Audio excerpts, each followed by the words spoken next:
আসসালামু আলাইকুম, গ্র্যাভিটেক্সে তোমাদের সকলকে স্বাগতম। এই ভিডিওতে আমরা মূলত পদার্থবিজ্ঞানের প্রথম পত্রের যে প্রথম অধ্যায় ফিজিক্যাল ওয়ার্ল্ড অ্যান্ড মেজারমেন্ট মানে ভৌত জগৎ এবং পরিমাপ, এই চ্যাপ্টারটা পড়ার চেষ্টা করব। এবং সত্যি কথা বলতে এই চ্যাপ্টারটা আমরা সবাই মূলত স্কিপ করার চেষ্টা করি। ইভেন আমিও যখন এসএসসি স্টুডেন্ট ছিলাম, আমিও এই চ্যাপ্টারটা খুব একটা ভালো করে পড়িনি। তো তারপরে এখান থেকে যে প্রশ্ন হয় না তা না, এক দুইটা এমসিকিউ চলে আসে এখান থেকে। তো তোমাদের যদি কারো খুব খায়েশ হয় যে এই চ্যাপ্টারে কি আছে, এই চ্যাপ্টারে কি কি আসতে পারে, সেগুলো জাস্ট মেইন পার্টটুকু পড়বা, তাহলে এই ভিডিওটা দেখতে পারো। এবং আশা করি কয়েক ঘন্টা সময় দিলে তুমি এই চ্যাপ্টারটা শেষ করে ফেলতে পারবে। এবং এখান থেকে যে এক দুইটা এমসিকিউ আসে এইচএসসিতে এবং অ্যাডমিশনেও এক দুইটা ছোটোখাটো প্রশ্ন চলে আসতে পারে, সেগুলো পেরে যাবা। আর আমাদের যেটা হয় সেটা হচ্ছে এই চ্যাপ্টারটা আমরা যখন শুরু করি, যদি আমরা নিজে নিজে বই দেখে পড়তে যাই, তখন আসলে যে সমস্যাটা হয় সেটা হচ্ছে আমরা ফিজিক্স পড়তে এসে ফিজিক্স পড়ার ফিলটা পাই না। কেন পাই না? কারণ এই চ্যাপ্টারে অনেক বেশি বাংলা লেখা এবং স্টুডেন্ট অবস্থায় বেশিরভাগ স্টুডেন্টই বুঝতে পারে না কোন অংশটুকু পড়া উচিত এবং কোন অংশটুকু স্কিপ করা উচিত। কারণ এই চ্যাপ্টারে এত পরিমাণ বাংলা লেখা এবং অন্যান্য চ্যাপ্টার থেকে বিভিন্ন সূত্র এখানে নিয়ে আসা হয়েছে, যার কারণে মানুষ কানেক্ট করতে পারে না যে কোন সূত্র কিভাবে আসলো। তো আশা করি তোমরা যদি এই ভিডিওটা শেষ করো, তাহলে এই প্রথম চ্যাপ্টার থেকে এক্স্যাক্টলি যেটুক যেটুক তোমাদের পড়া দরকার সেটা কভার হয়ে যাবে। সেটা তোমাদের HSC, engineering admission, medical admission, university admission, যে ক্ষেত্রেই বলো পুরোটাই কভার হয়ে যাবে। তো তাহলে শুরু করা যাক, লেটস স্টার্ট। আর তুমি যদি এই চ্যানেলে নতুন হও, অবশ্যই চ্যানেলটা সাবস্ক্রাইব করবা প্লিজ। এবং আমাদের ফেসবুক গ্রুপের লিঙ্ক নিচে দেওয়া আছে, যদি তোমার ইচ্ছা হয় তুমি জয়েন করতে পারো। তাহলে শুরু করা যাক। আশা করি তোমরা স্লাইড দেখতে পাচ্ছ এবং এখানে শুরুতে আমি একটা নাম দেওয়ার চেষ্টা করছি এই চ্যাপ্টারের, যে ফিজিক্যাল ওয়ার্ল্ড অ্যান্ড মেজারমেন্ট, যেটা আমাদের এই চ্যাপ্টারের নাম। এখন এই চ্যাপ্টারের নাম হচ্ছে ফিজিক্যাল ওয়ার্ল্ড বা ভৌত জগৎ। শুরুতে আমাদের জানতে হবে ভৌত জগৎ কাকে বলা হয়। এবং এই প্রশ্নটা হতেই পারে যদি এখান থেকে কোনো প্রশ্ন হয় যে ভৌত জগৎ কাকে বলা হয়। তার আগে আমাদের জানতে হবে জগৎ কাকে বলা হয়। তাহলে জগৎকে আমরা ক্লাসিফিকেশন করার মাধ্যমে ভৌত জগৎ কাকে বলে সেটা জানতে পারবো। তো দেখো, ভৌত জগতের সংজ্ঞা এখানে কি দেয়া হয়েছে। আমরা যেখানে আছি, যে কারণে আছি, যা আমরা আমাদের পঞ্চ ইন্দ্রিয় দ্বারা অনুভব করি, বা আমাদের অনুভূতির বহির্ভূত যা কিছু অস্তিত্বশীল, সে সকল সব কিছু নিয়েই যা গঠিত হয় সেটাই মূলত জগৎ। অর্থাৎ আমরা যা কিছু দেখতে পাচ্ছি, আমরা যা কিছু কিছু অনুভব করছি আমাদের পঞ্চ ইন্দ্রিয় দ্বারা, সব কিছু মিলিয়ে যে একটা সিস্টেম, এটাই হচ্ছে জগৎ। এরপরে যদি আমরা দেখি জগতের প্রকারভেদ, জগৎ প্রধানত দুই প্রকার। তোমাদের এমসিকিউতে চলে আসতে পারে জগৎ কয় প্রকার, সেক্ষেত্রে দুই প্রকার। একটা হচ্ছে ভৌত জগৎ আর একটা জীব জগৎ। তো ভৌত জগৎ কি? এই যে দেখো ডান পাশে আমরা দুইটা ছবি দিছি, এখান থেকে খুব ইজিলি তুমি বুঝতে পারবে ভৌত জগৎ কি। ভৌত জগৎ হচ্ছে যেগুলোর প্রাণ নেই, প্রাণহীন বস্তু নিয়ে যে জগৎটা, সেটা হচ্ছে ভৌত জগৎ। আর জীব জগৎ কি? তাহলে জীবন্ত জিনিসপত্র নিয়ে, জীবন্ত যারা আছে তাদেরকে নিয়ে যে জগৎ, সেটা তাহলে জীব জগৎ। তো এটাই হচ্ছে পরের স্লাইডে আমি দেখিয়েছি যে ভৌত জগৎ কাকে বলা হয়। তো এটা যদি পরীক্ষায় আসে তো তুমি লিখতে পারো যার জীবন নেই তা নিয়ে যে জগৎ, তাকে বলা হয় ভৌত জগৎ বা ফিজিক্যাল ওয়ার্ল্ড। এবং এরপরে হচ্ছে ভৌত জগতের উপাদান। ভৌত জগতের কয়টা উপাদান, এটা হচ্ছে এমসিকিউতে চলে আসতে পারে। তো ভৌত জগতের চারটা উপাদান: স্থান, কাল, ভর এবং শক্তি। এটা তোমাকে মনে রাখতে হবে। ভৌত জগতের কয়টা উপাদান? চারটা উপাদান: স্থান, কাল, ভর ও শক্তি। এরপরে সাধারণ পদার্থবিজ্ঞানের প্রকারভেদ। অর্থাৎ সাধারণ পদার্থবিজ্ঞান বলতে এখানে কি বোঝানো হয়? সাধারণ পদার্থবিজ্ঞান বলতে এখানে মূলত পদার্থবিজ্ঞানকেই বোঝানো হয়েছে। এবং এটা মূলত দুই ধরনের, একটা হচ্ছে বলবিদ্যা এবং পদার্থের ধর্ম। তো বলবিদ্যাকে ইংরেজিতে বলা হয় মেকানিক্স, আর পদার্থের ধর্ম তো প্রপার্টিস অফ ম্যাটার। তো ইংলিশ টার্মগুলো একটু মনে রাখার চেষ্টা করবে, এতে তোমাদের হেল্প হবে পরবর্তীতে। কিভাবে হেল্প হবে? মনে করো তোমরা যদি কেউ আইইউটিতে পরীক্ষা দিতে চাও, সেখানে কিন্তু ইংরেজিতে প্রশ্ন হয়। আরও মনে হয় দু একটা ইউনিভার্সিটি আছে যেখানে ইংরেজিতে প্রশ্ন হয়। তো তুমি যদি শুরু থেকেই এই একটা একটা টার্ম এর ইংরেজি কি বাংলা টার্মের পাশাপাশি, তাহলে তোমাদের অ্যাডমিশনে এটা অনেক হেল্প করবে যখন তোমরা ইংরেজিতে কোনো কোথাও পরীক্ষা দিতে যাবে। এবং এটা লাগতে পারে তোমাদের। সুতরাং আমি তোমাদের রেকমেন্ড করব যে তোমরা যেন বাংলা টার্মগুলোর পাশাপাশি ইংলিশ টার্মগুলো একটু মাথায় নাও, যেমন বলবিদ্যার ইংরেজি হচ্ছে মেকানিক্স। তো যাই হোক, তাহলে আমাদের প্রশ্ন কি হতে পারে? আমাদের প্রশ্ন হতে পারে সাধারণ পদার্থবিজ্ঞানের প্রকারভেদ। কয় প্রকার সাধারণ পদার্থবিজ্ঞান? 2 প্রকার, একটা হচ্ছে বলবিদ্যা আর একটা হচ্ছে পদার্থের ধর্ম। এর পরের প্রশ্ন হচ্ছে বলবিদ্যা কাকে বলা হয়? বলবিদ্যা হচ্ছে এটা কাকে বলা হয়? কোনো বস্তুর উপর বল প্রয়োগজনিত যে আলোচনা, সেটাই মূলত বলবিদ্যা। এখানে আমি যেটা লিখছি বা সংজ্ঞা যদি আসে, তাহলে তোমরা ভালোভাবে যেটা লিখবা, ভালো ভাষায় আর কি, বস্তুর উপর বলের ক্রিয়া সংক্রান্ত আলোচনাকে বলা হয় বলবিদ্যা বা মেকানিক্স।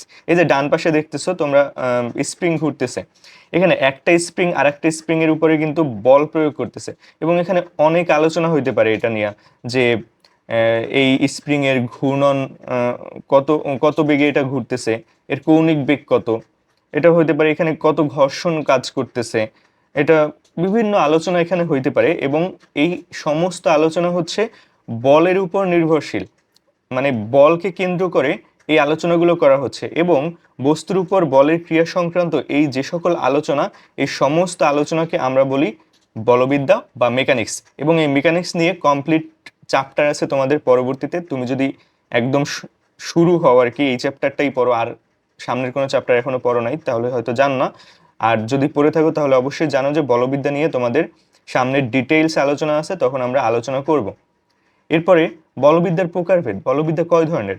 দেখো, 2 ধরনের, স্থিতিবিদ্যা এবং গতিবিদ্যা, স্ট্যাটিক্স অ্যান্ড ডিনামিক্স। তো এটাও পরীক্ষায় আসতে পারে যে বলবিদ্যা কয় ধরনের এবং কি কি, স্থিতিবিদ্যা এবং বলবিদ্যা, যেটা তোমাদের মনে রাখতে হবে। তাহলে আসলে স্থিতিবিদ্যা কাকে বলা হয় বা স্ট্যাটিক্স কাকে বলা হয়? স্থিতিশীল বস্তুর উপর বলের ক্রিয়া নিয়ে যে আলোচনা করা হয় তাকে বলা হয় স্থিতিবিদ্যা। মনে করো যে কোনো জায়গায় একটা বাস রাস্তার পাশে থেমে আছে, এখন একটা চলন্ত বাস এসে ওই থেমে থাকা বাসটাকে ধাক্কা দিল, তাহলে এখন এই যে বাসটা, তো প্রথম বাসটা তো স্থির ছিল, তো তার উপর কি পরিমাণ বল প্রয়োগ হলো, সে কি পরিমাণ, ওই বল প্রয়োগে তার কি পরিমাণ স্মরণ ঘটবে, বা কত সময় পর, বল প্রয়োগের কত সময় পর স্থির বাসটি কিছু দূর চলে আবার থেমে যাবে, এই ধরনের যে আলোচনা, অর্থাৎ স্থিতিশীল বস্তুর উপর বলের প্রয়োগজনিত যে আলোচনা, সেটাকে বলা হয় স্থিতিবিদ্যা বা স্ট্যাটিক্স। তাহলে সুন্দর ভাষায় তোমরা কি লিখবে যদি পরীক্ষায় আসে? স্থিতিশীল বস্তুর উপর বলের ক্রিয়া নিয়ে আলোচনাকে বলা হয় স্থিতিবিদ্যা বা স্ট্যাটিক্স। আশা করি বুঝতে পেরেছো। এরপরে হচ্ছে গতিবিদ্যা কাকে বলা হয়, ডিনামিক্স কাকে বলা হয়? তো এটা তো বুঝতেই পারতেছো, স্থিতিশীল বস্তুর উপর বলের ক্রিয়া নিয়ে আলোচনাকে যদি স্থিতিবিদ্যা বলা হয়, তাহলে গতিশীল বস্তুর উপর বলের ক্রিয়া নিয়ে যে আলোচনা, সেটা হবে গতিবিদ্যা বা ডিনামিক্স। এটাই এখানে লিখেছি যে গতিশীল বস্তুর উপর বলের ক্রিয়া নিয়ে যে আলোচনা, তাকে বলা হয় গতিবিদ্যা বা ডিনামিক্স। আচ্ছা, তাহলে নেক্সট স্লাইডে যাওয়া যাক। এখন হচ্ছে পদার্থের ধর্ম বা প্রপার্টিস অফ ম্যাটার কাকে বলা হয়। আমরা যদি একটু পিছনের স্লাইডে যাই, তাহলে তুমি দেখতে পারবে যে সাধারণ পদার্থবিজ্ঞানের প্রকারভেদ ছিল বলবিদ্যা এবং পদার্থের ধর্ম। তো বলবিদ্যা নিয়ে এতক্ষণ আমরা পড়াশোনা করলাম, এখন আমরা পদার্থের ধর্ম এই বিষয়টা নিয়ে পড়াশোনা করব। তো পদার্থের ধর্ম কি? পদার্থের যে গুণ, বৈশিষ্ট্য, তার ক্যারেক্টারিস্টিক্স, এটাই হচ্ছে পদার্থের ধর্ম। এখানে আমি লিখেছি পদার্থের গুণ বা বৈশিষ্ট্যকে পদার্থের ধর্ম বলা হয়। এখানে সরি, বানান একটু ভুল হয়েছে, বিশিষ্ট্যকে না বৈশিষ্ট্যকে, হ্যাঁ। পদার্থের গুণ বা বৈশিষ্ট্যকে পদার্থের ধর্ম বলা হয় বা প্রপার্টিস অফ ম্যাটার বলা হয়। এখন পদার্থের ধর্ম কয় ধরনের? পদার্থের ধর্ম মূলত 2 ধরনের, সাধারণ ধর্ম এবং বিশেষ ধর্ম। জেনারেল প্রপার্টি এবং স্পেশাল প্রপার্টি পরীক্ষায় আসতে পারে। পদার্থের ধর্ম কয় ধরনের? সেক্ষেত্রে তোমার মনে রাখতে হবে যে পদার্থের ধর্ম 2 ধরনের। প্রথমটা হচ্ছে জেনারেল প্রপার্টি বা সাধারণ ধর্ম, এবং পরবর্তীটা হচ্ছে বিশেষ ধর্ম বা স্পেশাল প্রপার্টি। এখন জেনারেল প্রপার্টি কাকে বলা হয়, সাধারণ ধর্ম কাকে বলা হয়? যে সকল ধর্ম সকল পদার্থেই কম বেশি থাকে তাকে বলা হয় সাধারণ ধর্ম। যেমন ওজন, বিস্তৃতি, রোধ, পরিবাহিতা, এগুলো প্রত্যেকটা পদার্থেই কম বেশি থাকে, এগুলোকে বলা হয় সাধারণ ধর্ম। যেমন মনে করো একটা কঠিন বস্তু, এটা এটা একটা ওজন আছে। একইভাবে আমি যদি পানি দেখাই, এটারও কিন্তু ওজন আছে। হ্যাঁ, এই ভিতরে যে পানিটুকু আছে এরও কিন্তু একটা ওজন আছে। তাহলে এবং আমি যদি বাতাসের কথা চিন্তা করি তারও কিন্তু ওজন আছে। তাহলে সব ধরনের পদার্থেই এই ওজন ধর্মটা আছে। তাহলে আমরা বলতে পারি যে সকল ধর্ম সকল পদার্থেই কম বেশি থাকে তাদেরকে বলা হয় সাধারণ ধর্ম। এবং এই যে ওজন বিস্তৃতি রোধ, এটা তোমাদের এমসিকিউতে এইভাবে আসতে পারে, নিচের কোনটি সাধারণ ধর্ম নয়, সেখানে হয়তো ওজন বিস্তৃতি রোধ দিয়ে দিল এবং এর সাথে আরেকটা দিয়ে দিল যেটা সকল পদার্থে কম বেশি থাকে না। তাহলে তোমাদের সেইটা সিলেক্ট করতে হবে। তো তোমাদের এই উদাহরণগুলো মনে রাখতে হবে যে কোনটা সাধারণ ধর্ম এবং কোনটা বিশেষ ধর্ম। তো আশা করি সাধারণ ধর্ম কাকে বলা হয় পদার্থের সেটা তোমাদের ক্লিয়ার। এখন আমরা আসবো যে বিশেষ ধর্ম কাকে বলা হয়। বিশেষ ধর্ম বা স্পেশাল প্রপার্টি হচ্ছে সকল পদার্থে থাকে না, পদার্থ স্পেসিফিক, মানে কোনো কোনো পদার্থে থাকে, কোনো কোনো পদার্থে থাকে না। বিশেষ ধর্ম বিশেষ পদার্থে থাকে।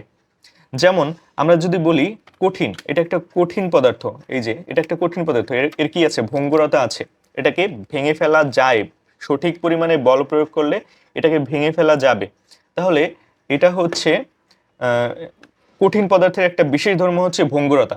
কিন্তু আমরা যদি পানির কথা চিন্তা করি তাহলে এই পানি কি ভাঙা যায়? পানি কিন্তু ভাঙা যায় না। তাহলে পানি বা তরলের কিন্তু ভঙ্গুরতা ধর্ম নেই। তাহলে ভঙ্গুরতা একটা স্পেশাল প্রপার্টি, বিশেষ ধর্ম, যেটা কঠিনের আছে। আশা করি বুঝতে পেরেছো। একইভাবে তরল এবং বায়বীয়ের সান্দ্রতা বা ভিসকোসিটি আছে। এখন তুমি যদি এখনো না জানো সান্দ্রতা বা ভিসকোসিটি কি, সেটা এই চ্যাপ্টারের আলোচ্য বিষয় নয়। এই চ্যাপ্টারে যদি আমি এটা আলোচনা করতে যাই সেটা আসলে এই চ্যাপ্টারে লাগবেও না। আর তুমি যদি অলরেডি সান্দ্রতা না পড়ো তাহলে তোমার মাথা হ্যাংও হয়ে যাইতে পারে। সো সান্দ্রতা বা ভিসকোসিটি এটা তোমরা পরবর্তীতে আলোচনায় পাবে, সম্ভবত শেষের দিকের কোনো একটা চ্যাপ্টারে আছে।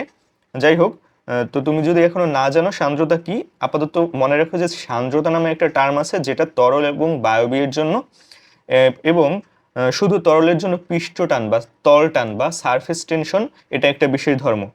আর ইলাস্ট্রিসিটি বা স্থিতিস্থাপকতা, দৃঢ়তা এবং ভঙ্গুরতা এগুলো হচ্ছে কঠিন পদার্থের বিশেষ ধর্ম।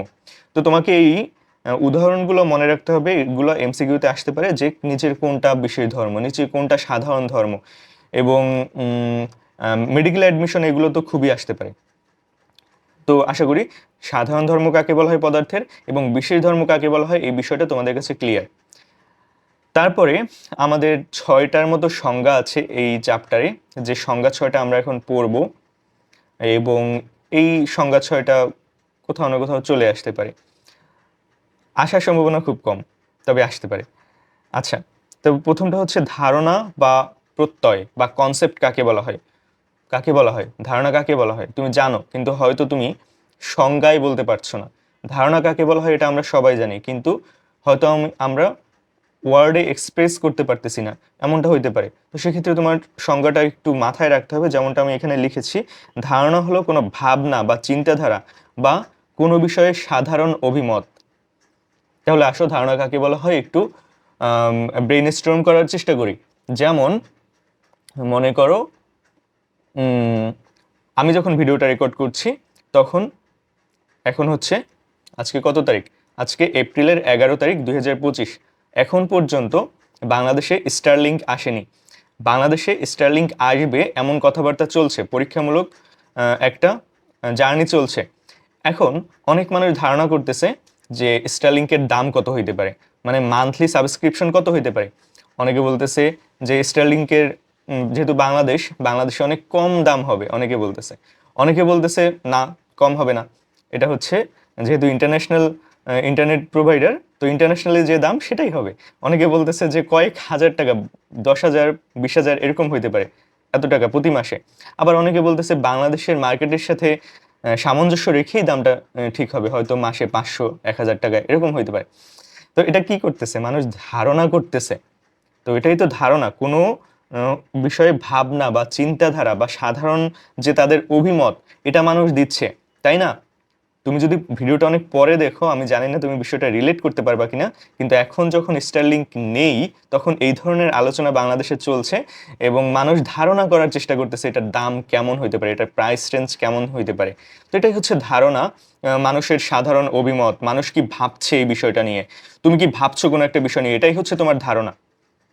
আশা করি তুমি এই সংজ্ঞাটা বুঝতে পেরেছো, এবং যদি আসে পরীক্ষায় ধারণা কাকে বলা হয় বা প্রত্যয় কাকে বলা হয়, তাহলে তুমি সুন্দর মতো লিখে দিবে যে ধারণা হচ্ছে কোনো বিষয়ে ভাবনা, মানুষের সাধারণ অভিমত বা চিন্তাধারা।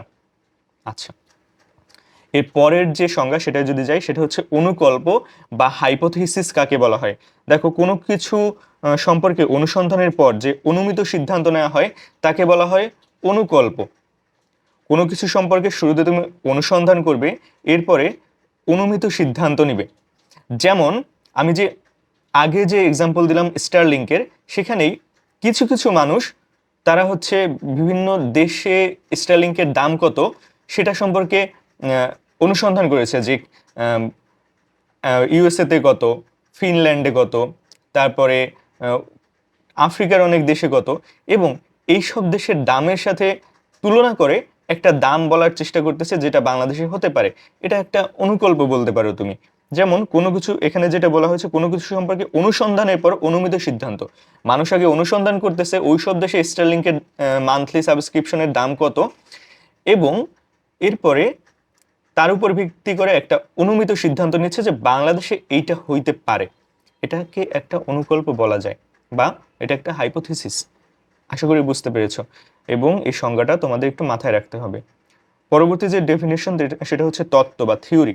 পরীক্ষা নিরীক্ষা দ্বারা প্রমাণিত অনুকল্পকে বলা হয় তত্ত্ব বা থিওরি। তাহলে তত্ত্বের আগে আসে অনুকল্প বা হাইপোথিসিস।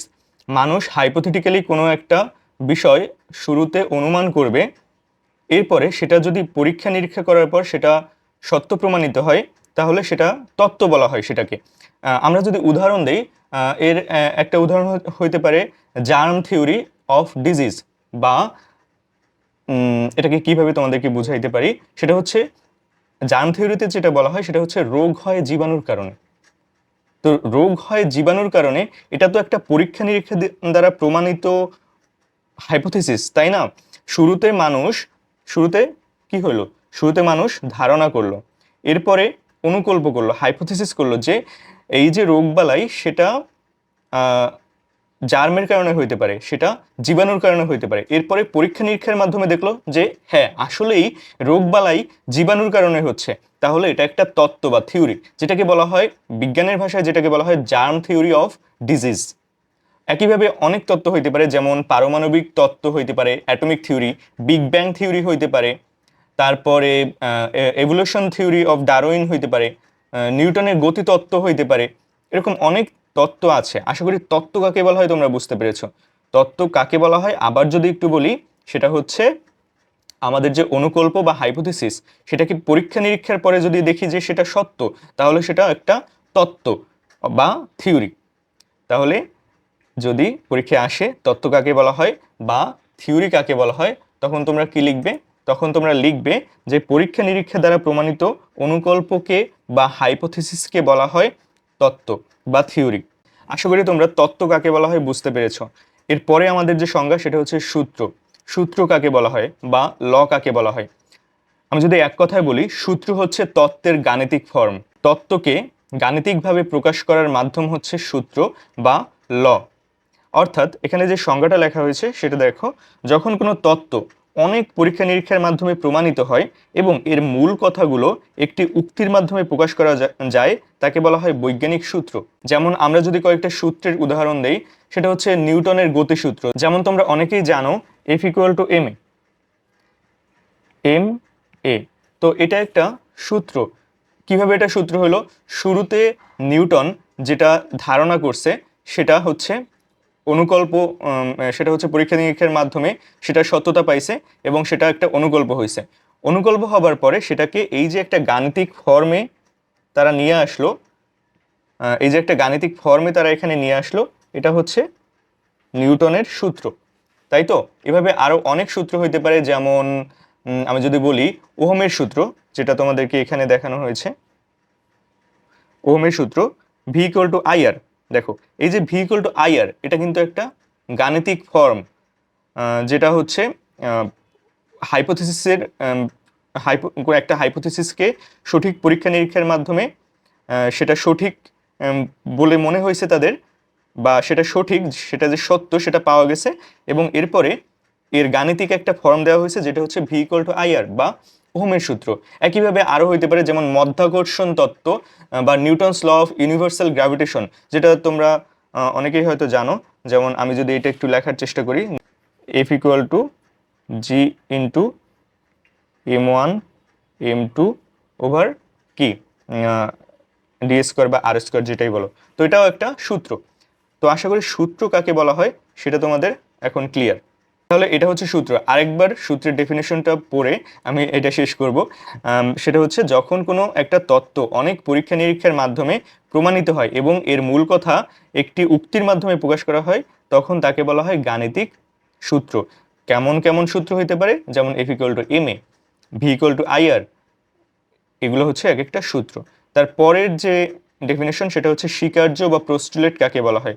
কোনো গাণিতিক মডেল বা সূত্র প্রতিষ্ঠা করার জন্য যদি কিছু পূর্ব শর্ত স্বীকার করে নেওয়া হয়, তবে ওই পূর্ব শর্তগুলোকে বলা হয় স্বীকার্য বা পোস্টুলেট। আমরা যখন কোনো সূত্র প্রতিষ্ঠা করি তখন আমরা কিছু কিছু বিষয় ধরে নেই, যে আমরা কিছু কিছু বিষয় ডিফাইন করে নেই আগেই, যে একটা সূত্র প্রতিষ্ঠা করার আগে এই এই বিষয়গুলো আমরা ধরে নিব যে হ্যাঁ এগুলো হয়েছে।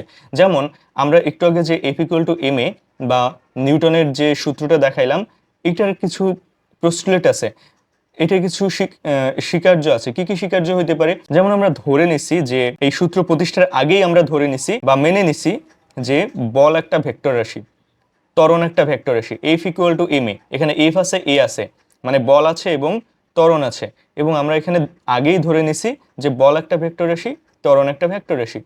এরকম আরো অনেক কিছু আমরা ধরে নিয়েছি। আমি এইখানে বলতেছি না কোন সূত্রের জন্য আমরা কি ধরে নিছি, ওইটা যদি বলতে যাই তাহলে ভিডিও দীর্ঘায়িত হবে এবং এটা তোমাদের এখানে দরকারও নাই। কিন্তু এইটা জাস্ট মাথায় রাখো, কোনো সূত্র প্রতিষ্ঠা করার আগে আমরা অনেকগুলো বিষয় মেনে নেই বা ধরে নেই যে হ্যাঁ আমরা মেনে নিলাম এটা এইভাবে এইভাবে হবে।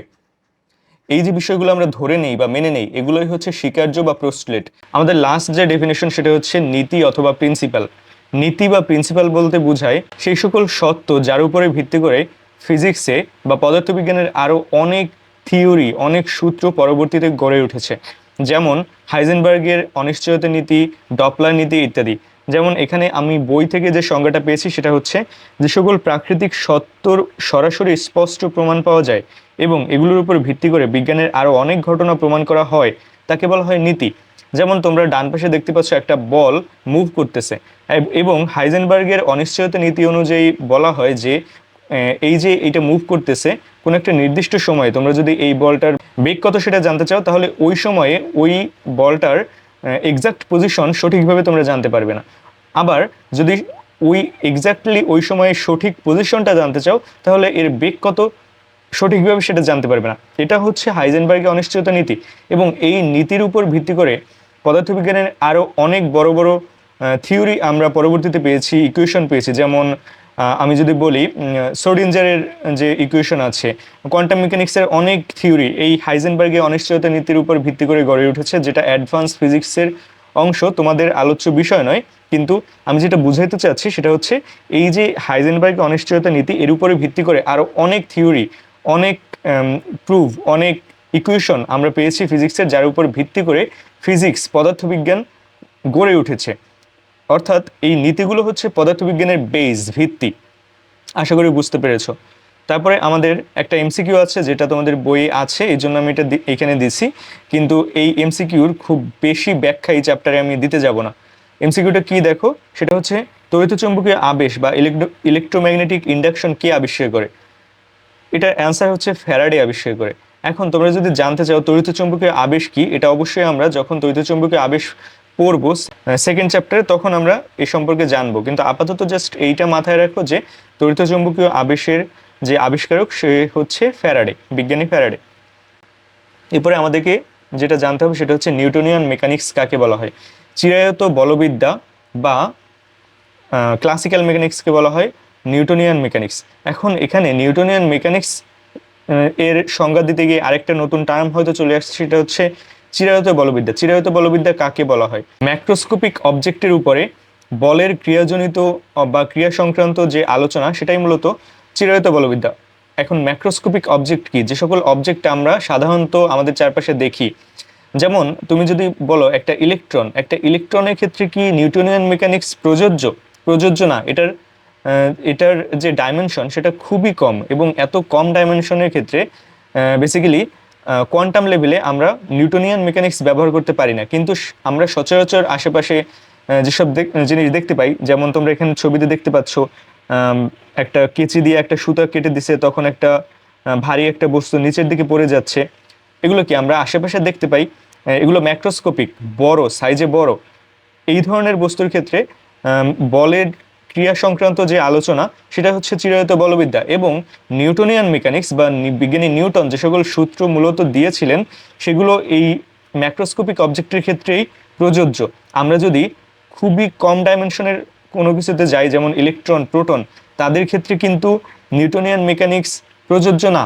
যেমন যদি আমরা বলি ইলেকট্রনের ভর কত, ইলেকট্রনের ভর m = 9.11 × 10⁻31 কেজি, এটা দেয়া আছে। এখন তোমাকে যদি বলা হয় যে এই ইলেকট্রনটার গতিশক্তি কত, তো সেক্ষেত্রে মেবি তুমি এটা করতে পারো যে গতিশক্তি বা কাইনেটিক এনার্জি = ½ mv²। এখন আসলে প্রশ্ন হচ্ছে এই ইকে = ½ mv², এটা কি এইখানে প্রযোজ্য হবে না। এই সূত্র কিন্তু এখানে খাটবে না। কেন খাটবে না? কারণ হচ্ছে ইলেকট্রনের যে ডাইমেনশন সেটা খুবই কম, যেখানে নিউটনিয়ান মেকানিক্স মূলত কাজ করে না। তো নিউটনিয়ান মেকানিক্স কোথায় কাজ করে? মনে করো একটা বল যেটার ম্যাস হচ্ছে 5 কেজি, এই সূত্র দিয়ে এইটার কাইনেটিক এনার্জি বের করা যায়, গতিশক্তি বের করা যায়, এবং নিউটনিয়ান মেকানিক্স এখানে প্রযোজ্য। কেন প্রযোজ্য? কারণ এই যে 5 কেজি ভরের যে অবজেক্টটা সেটা একটা ম্যাক্রোস্কোপিক অবজেক্ট, যেখানে নিউটনিয়ান মেকানিক্স প্রযোজ্য। কিন্তু খুবই কম ডাইমেনশন, কোয়ান্টাম লেভেলে আমরা যদি চলে যাই, সেক্ষেত্রে কিন্তু এই নিউটনিয়ান মেকানিক্স বা বিজ্ঞানী নিউটন যে সকল সূত্র আমাদের দিয়েছিলেন সেগুলো প্রযোজ্য নয়। তো সাধারণত আমরা প্রথম পত্রে নিউটনিয়ান মেকানিক্স নিয়েই আলোচনা করি। মডার্ন ফিজিক্সে সেকেন্ড পার্টে আমরা যখন যাব, তখন আমাদের ইলেকট্রন নিয়ে অল্প কিছু আলোচনা আছে, তখন তোমরা আরও ডিটেলস এই ব্যাপারে জানতে পারবা। আচ্ছা, তাহলে নিউটনিয়ান মেকানিক্স কি এই সম্পর্কে আশা করি কিছুটা ধারণা তোমরা পেয়েছো। এখন আমি যদি নেক্সট স্লাইডে যাই, সেটা হচ্ছে চিরায়ত বলবিদ্যার মৌলিক রাশি কয়টি? সেটা হচ্ছে 3টি। কি কি? স্থান, কাল এবং ভর। কোনো কোনো বইয়ে আরও একটা দেয়া আছে, সেটা হচ্ছে এনার্জি বা শক্তি। কিন্তু সাধারণত এনার্জি বা শক্তি এবং ভর এরা মূলত একজন আরেকজনের পরিপূরক, মানে একটা থেকে অন্যটা পাওয়া যায়। এই জন্য আমি এখানে 3টাই দিছি, 4টা আর দেইনি। কীভাবে পাওয়া যায় সেটা যদি তোমাদেরকে একটু দেখানোর চেষ্টা করি, সেটা হচ্ছে তোমরা এই সূত্রটা অবশ্যই জানো যে E = mc², right? E = mc²। তো আমাদের যদি ম্যাস জানা থাকে, সেক্ষেত্রে আমরা অবশ্যই জানতে পারি, এনার্জি জানতে পারি। আবার আমাদের যদি এনার্জি জানা থাকে, সেক্ষেত্রে আমরা অবশ্যই ম্যাস জানতে পারি। তো এইভাবে এনার্জি এবং ভর একজন আরেকজনের পরিপূরক, যার কারণে এখানে শক্তি লেখা হয়নি বা শক্তি কোনো কোনো বইয়ে দেয়নি, আবার কোনো কোনো বইয়ে শক্তি দেওয়াও হয়েছে। তো তোমরা এই বিষয়টা মাথায় রাখবা। কিন্তু আমরা যদি বলি চিরায়ত বলবিদ্যার মৌলিক রাশি কয়টি, সেটা হচ্ছে 3টি। এবং নিউটনিয়ান মেকানিক্সে এই যে 3টি মৌলিক রাশি, এরা কনস্ট্যান্ট বা এরা ধ্রুবক, এদের কোনো পরিবর্তন হয় না। এখন এদের পরিবর্তন হয় না এর মানে কি? মনে করো তুমি একটা গাছের নিচে দাঁড়িয়ে আছো এবং সেখান থেকে একটা পাতা বা কোনো কিছু একটা নিচের দিকে পড়লো। তো গাছ থেকে ওই পাতাটা নিচে পড়তে যে পরিমাণ সময় তোমার কাছে লাগছে, মনে করো তোমার পাশে আরও একজন মানুষ দাঁড়িয়ে আছে, তার কাছে কিন্তু একই পরিমাণ সময় লাগবে। বা গাছ থেকে পাতাটা পড়ার পরে ওই পাতাটার যে অবস্থান, অন্য একজন মানুষের কাছে কিন্তু সেই একই অবস্থান লাগবে। বা পাতাটার যে ভর, তোমার কাছে যেটুক ভর মনে হবে, অন্য একজন মানুষের কাছেও কিন্তু সেই একই পরিমাণ ভর মনে হবে। তো এই জন্য বলা হয় যে চিরায়ত বলবিদ্যায় বা ক্লাসিক্যাল মেকানিক্সে বা নিউটনিয়ান মেকানিক্সে এই যে মৌলিক 3টা রাশি, এরা কনস্ট্যান্ট, ধ্রুবক। কিন্তু আমরা যদি অন্য কোনো মেকানিক্সের কথা বলি, যেমন কোয়ান্টাম মেকানিক্স বা স্ট্যাটিস্টিক্যাল মেকানিক্স, আর অনেক মেকানিক্স আছে, সেক্ষেত্রে কিন্তু এই চিরায়ত বলবিদ্যা, এদের যে এই 3টা মৌলিক রাশি, এরা কিন্তু কনস্ট্যান্ট নাও হতে পারে। আশা করি এই বিষয়টা তোমরা বুঝতে পেরেছো। নেক্সট স্লাইডে আমাদের যেটা আছে সেটা হচ্ছে রাশি। রাশি কাকে বলা হয়? সেটা হচ্ছে ভৌত জগতে যা কিছু সুনির্দিষ্টভাবে পরিমাপ করা যায় তাদেরকে বলা হয় রাশি। সুনির্দিষ্টভাবে কি কি পরিমাপ করা যায়, যেমন কোনো একটা বস্তুর ভর 5 কেজি, এটা পরিমাপ করা যায়, এটা একটা রাশি। কোনো একটা বস্তুর লেন্থ কত, মনে করি 10 সেন্টিমিটার, এটা সুনির্দিষ্টভাবে পরিমাপ করা যায়, তাহলে এটা একটা রাশি।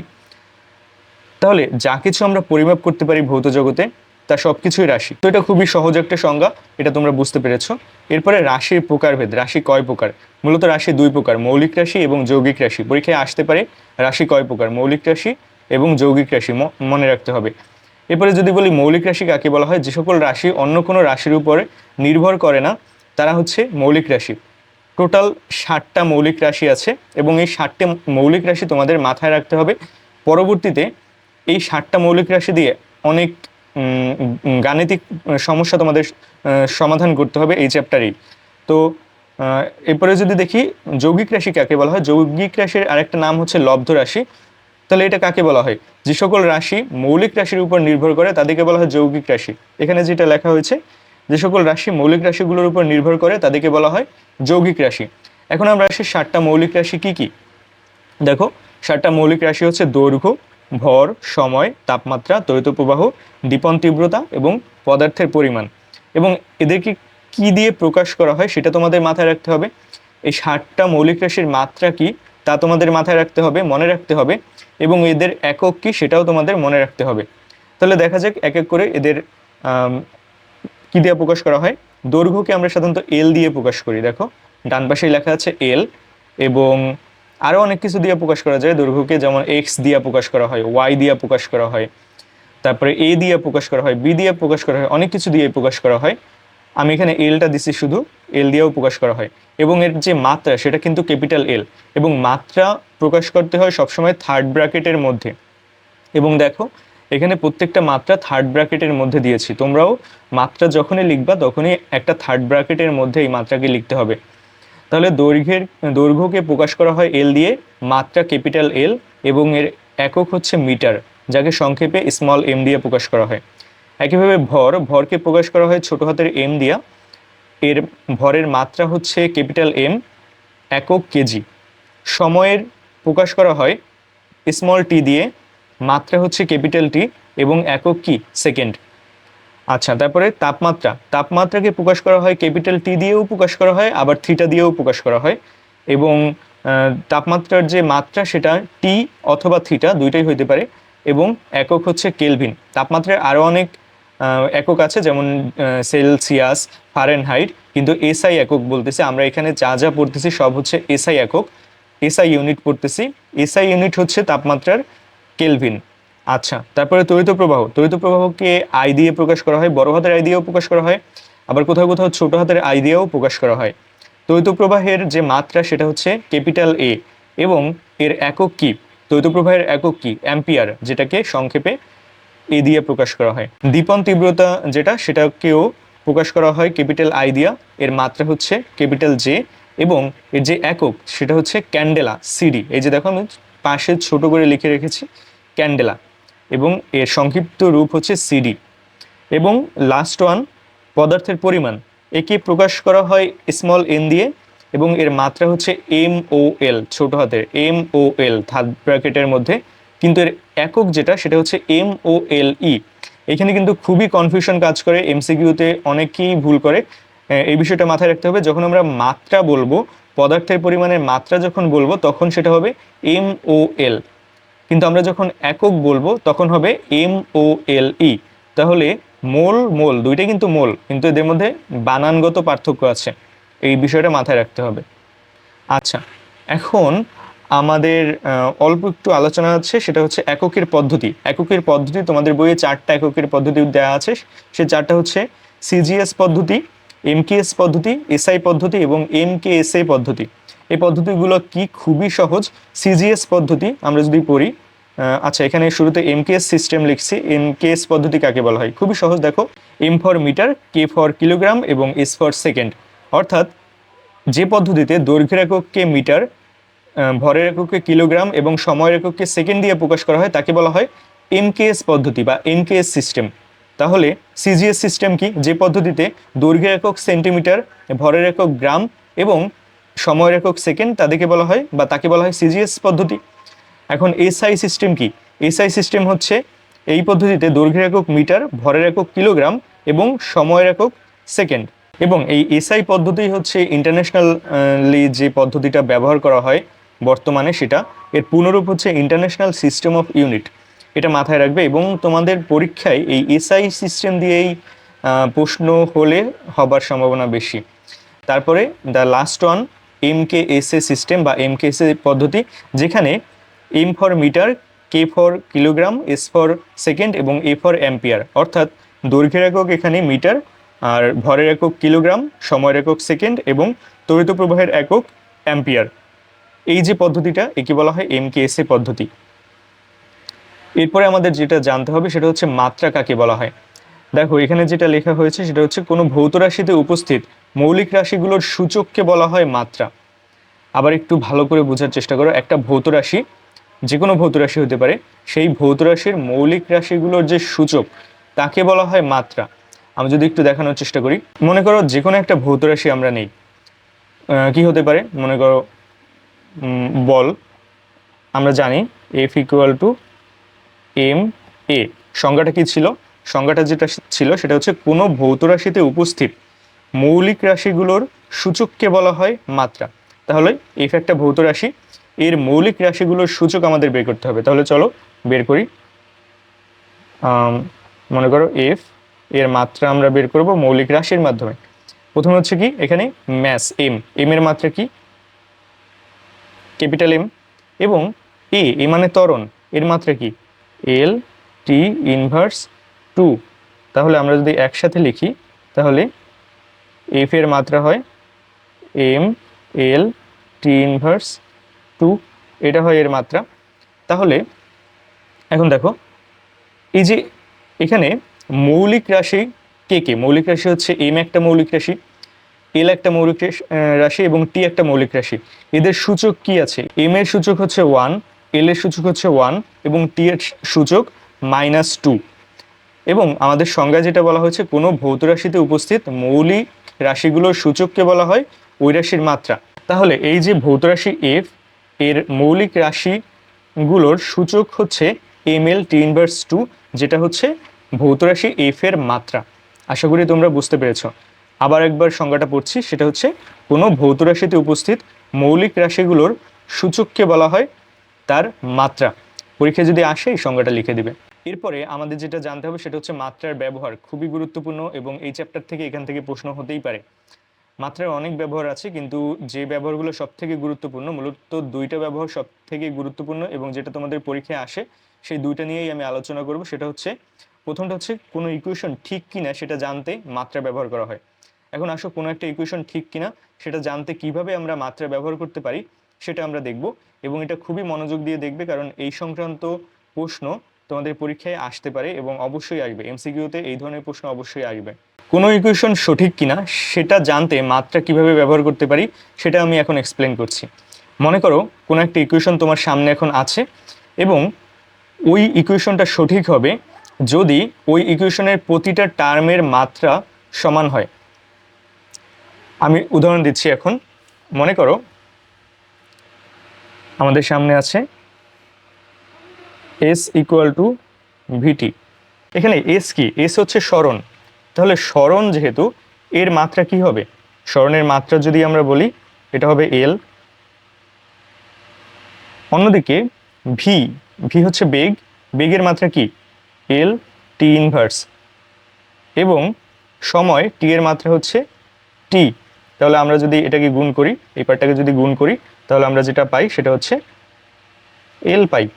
টি ইনভার্স এবং টি কাটাকাটি যায়, রাইট? তাহলে দেখো আমাদের যে লেফট হ্যান্ড সাইড এবং রাইট হ্যান্ড সাইড, এরা দুজন সমান হয়েছে, তার মানে এই ইকুয়েশনটা সঠিক। এখন মনে করো এইখানে তো মাত্র একটা টার্ম ছিল উভয় পাশে। এখন মনে করো আমি এই সূত্রটাকেই একটু ভিন্নভাবে লেখার চেষ্টা করি। S equal to UT plus half of AT square. এই সূত্র তো তোমরা খুবই জানো। তো এখন আমরা চেষ্টা করব এই সূত্রটা সঠিক কিনা সেটা জানার চেষ্টা করব। দেখো বাম পাশে কি আছে? বাম পাশে যেটা আছে সেটা হচ্ছে সরণ, এবং সরণের যে মাত্রা সেটা কি? এল। ওকে, বাম পাশে দুইটা টার্ম আছে।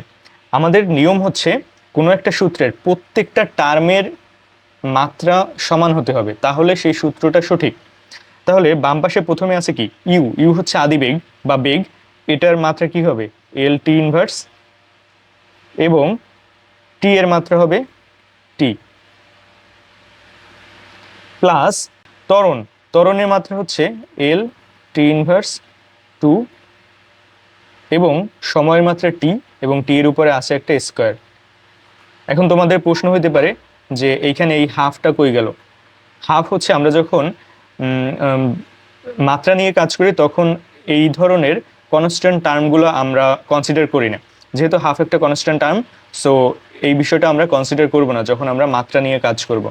আচ্ছা, এখন আমি যদি এটাকে হিসাব করি, তাহলে দেখো বাম পাশে তো এলই থাকে, এবং দেখো ডান পাশে প্রথম টার্মটাও এল হয়ে যায়, টি ইনভার্স এবং টি কাটাকাটি যায়, প্লাস দ্বিতীয় যে টার্মটা সেটাও কাটাকাটি যেয়ে শুধুমাত্র এল থাকে।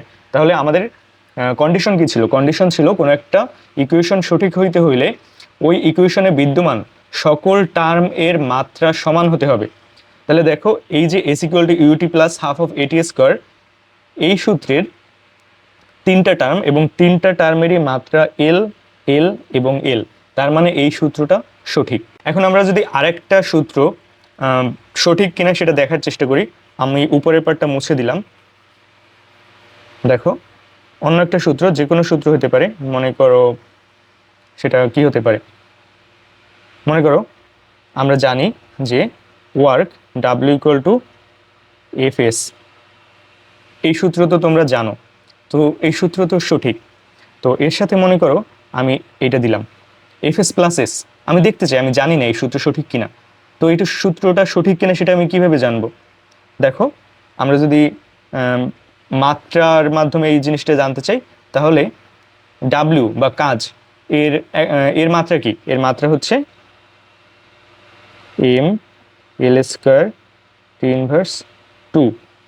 অন্যদিকে এফ এস, এফ এর মাত্রা হচ্ছে M L T inverse two, এবং এস এর মাত্রা হচ্ছে এল, প্লাস এই যে একটা লাস্টে এস আছে এর মাত্রা কি?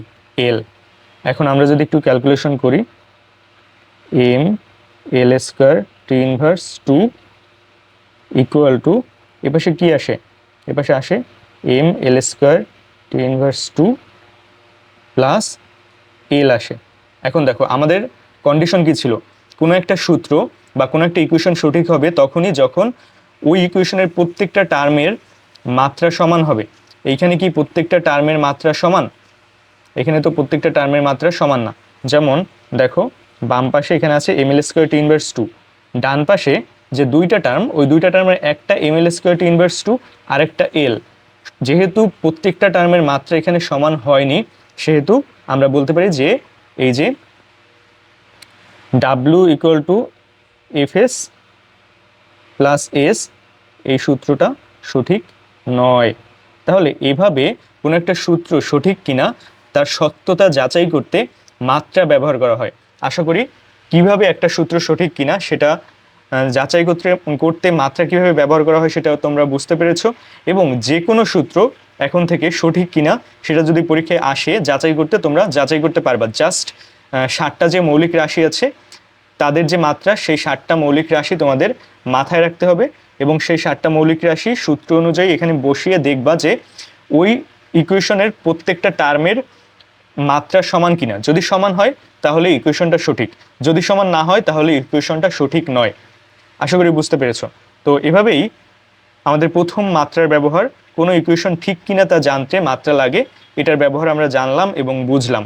তাহলে আমি যদি নেক্সট স্লাইডে যাই, সেটা হচ্ছে মাত্রার ব্যবহার 2, সেটা হচ্ছে কনস্ট্যান্টের মাত্রা বের করতে মাত্রা লাগে। অর্থাৎ মৌলিক রাশির মাধ্যমে এতক্ষণ আমরা যৌগিক রাশির মাত্রা বের করেছি, এখন আমরা একটা কনস্ট্যান্টের মাত্রা বের করার চেষ্টা করব মাত্রার সাহায্যে। সেটা কিভাবে? এটা খুবই সহজ। আমি যদি দেখাই, এখানে দেখানোর চেষ্টা করি। মনে করো কোথায় কনস্ট্যান্ট আছে, একটা সূত্র যেখানে কনস্ট্যান্ট আছে, যেমন এই যে এফ ইকুয়াল টু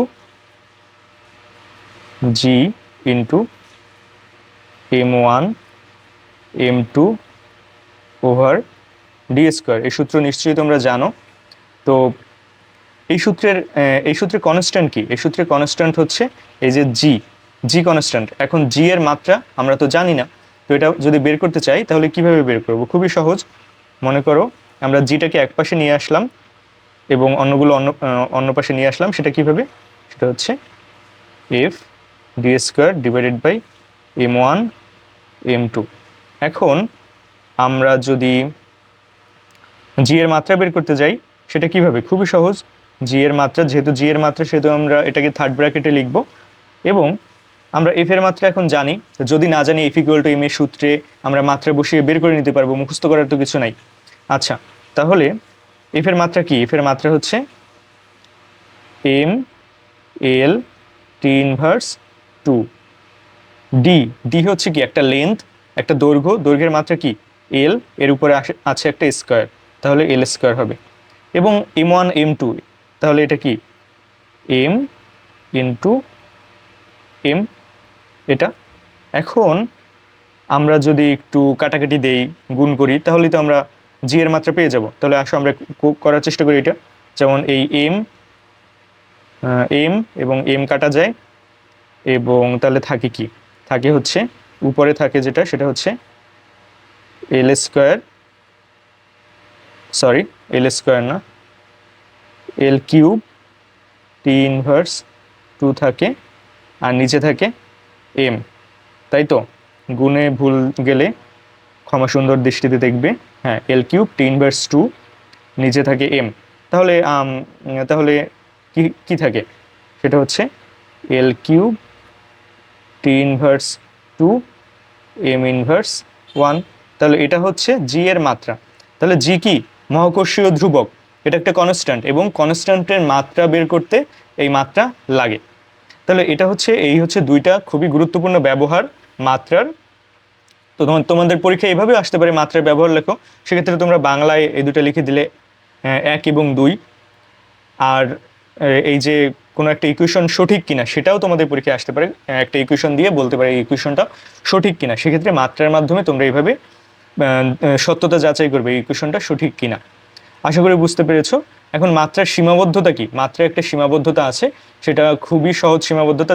যেমন আমরা এখানে যখন মহাকর্ষীয় ধ্রুবক, একটা ধ্রুবকের মাত্রা বের করেছি, আমরা খুব সহজে এই ধ্রুবকের মাত্রাটা বের করে ফেলতে পারছি। কিন্তু এই জি এর তো একটা মান আছে, এই মানটা কি আমরা বের করতে পেরেছি? পারিনি। তাহলে এটা হচ্ছে মাত্রার একটা সীমাবদ্ধতা বলা হয় এটাকে, যে মাত্রার মাধ্যমে আমরা কোনো একটা ধ্রুবকের বা কনস্ট্যান্টের মাত্রা বের করতে পারি, কিন্তু তার মান বের করতে পারি না। মান বের করতে পারি কিভাবে? আমরা কোনো একটা ধ্রুবকের এক্সপেরিমেন্টালি, গবেষণার মাধ্যমে আমরা কোনো একটা ধ্রুবকের মান বের করতে পারি, কিন্তু মাত্রার মাধ্যমে আমরা এটা পারি না। এখন এখানে কিছু একক আছে, তোমাদের বইতে দেয়া আছে, এই জন্য আমি লিখেছি। খুব একটা গুরুত্বপূর্ণ না, একবার দেখে ফেলতে পারো।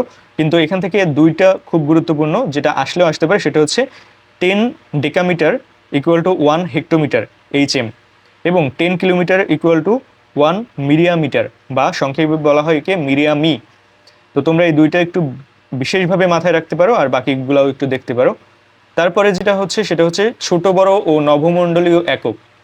তো টেবিল করতে অনেক প্যারা লাগতেছিল, যার কারণে আমি টেবিল না করে বই থেকে সোজা একটা স্ক্রিনশট নিয়ে এখানে বসাই দিছি।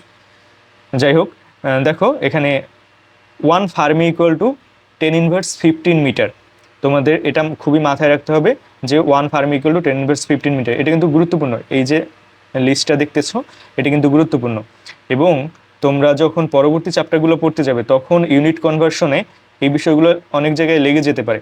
সুতরাং তোমাদের এই যে এই স্লাইডে যে ইউনিট কনভার্সনগুলো দেখতেছো এটা মাথায় রাখতে হবে, এবং যে কোনো একটা মাথায় রাখলেই হবে। যেমন 1 fermi equal to 10 inverse 15 metre, এটা মাথায় রাখলেই হলো। 1 fermi equal to 10 inverse 15 metre, আবার 10 ইনভার্স 13 সেন্টিমিটার, এটা কি মাথায় রাখার দরকার আছে? মিটার থেকে সেন্টিমিটারে কিভাবে যায়? মিটারকে যদি তুমি 100 দিয়ে গুণ করে দাও তাহলেই সেন্টিমিটার, অথবা সেন্টিমিটারকে যদি তুমি 100 দিয়ে ভাগ করে দাও তাহলেই মিটারে চলে আসে। তো তুমি যদি যে কোনো একটা মনে রাখো, যেটা তোমার কাছে সুবিধা লাগে, তাহলে অন্যটা তুমি পারতেছো। আমি সাধারণত মিটারটা মনে রাখি, যেহেতু এটা এসআই ইউনিট। আচ্ছা, তাহলে আমরা একবার পড়ার চেষ্টা করি, যেহেতু গুরুত্বপূর্ণ এগুলো।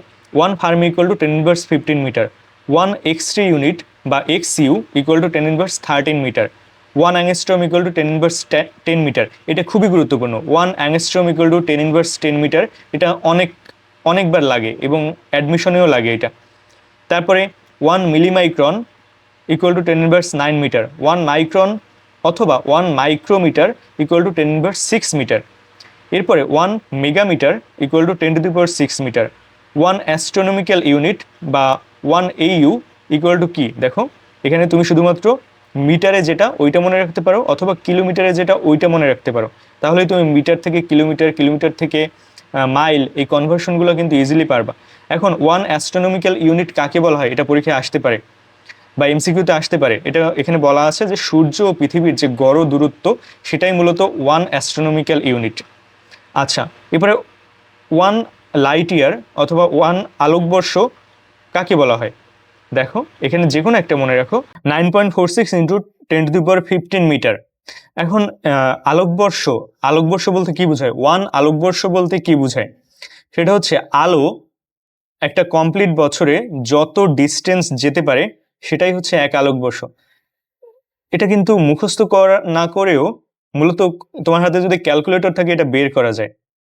কিভাবে বের করা যায়, সেটা হচ্ছে যেহেতু আলোর বেগ আশা করি তুমি জানো, যদি না জানো এটা মাথায় রাখা খুবই গুরুত্বপূর্ণ। 3 into 10 to the power 8 metre per second. এটা যদি না জানো এটা তোমাকে জানতে হবে। আচ্ছা, তো এটা আমরা জানি যে আলোর বেগ কত, এবং আমরা যে সূত্র জানি সেটা হচ্ছে এস ইকুয়াল টু ভিটি।